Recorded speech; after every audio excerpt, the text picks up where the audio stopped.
Si vous passez par les eaux, Ésaïe chapitre 43, je vous garantis, Dieu dit je serai avec toi dans les eaux là que tu traverses. Et les eaux, ce sont les problèmes. Il dit je serai avec toi. Si tu traverses les grandes eaux, si tu traverses les fleuves, ils ne te submergeront pas. Tu passes par le feu ne te brûlera pas. Tout ce qu'ils nomment comme eau, feu, flamme, tout ça, ce sont les problèmes qui viennent dans ta vie. Et il dit que tant qu'il est avec toi, ces problèmes-là ne te submergeront jamais. Jonas était dans le ventre du poisson, mais il n'a pas été digéré.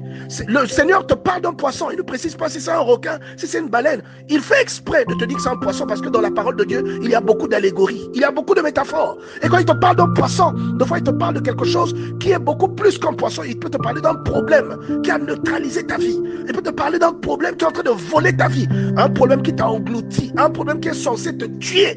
Mais toi, tu ne meurs pas. Tu n'es pas digéré. Et la Bible dit que le problème là même il y a beaucoup de choses qui ressentent telles que le problème qui t'avale aujourd'hui à un point précis peut te recracher exactement là où Dieu voulait te conduire. Voyez, souvenez-vous de Joseph et de la haine que ses frères ont manifesté vis-à-vis de lui, du problème qu'ils ont créé.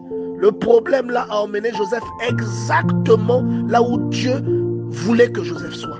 Voyez, devant la bénédiction de Dieu, on le dit souvent, lorsqu'elle vient dans ta vie, elle ne vient pas comme toi tu te l'aimes. Je veux vraiment encourager quelqu'un à regarder son problème autrement qu'un drame. Vous êtes un être humain, c'est normal qu'un problème vous arrive. C'est normal que quelquefois il y ait une infirmité dans votre vie. C'est normal qu'il y ait un manque quelquefois, mais si vous priez, c'est normal. Il est normal que des fois vous passez des moments difficiles. Mais il n'est pas normal que ces moments difficiles-là influencent votre foi et que ces moments difficiles influencent votre façon de penser ou de concevoir Dieu. Ou que ces moments difficiles vous permettent maintenant de jauger l'amour que Dieu a pour vous. Non, bien-aimé, tu n'auras pas le temps de me digérer.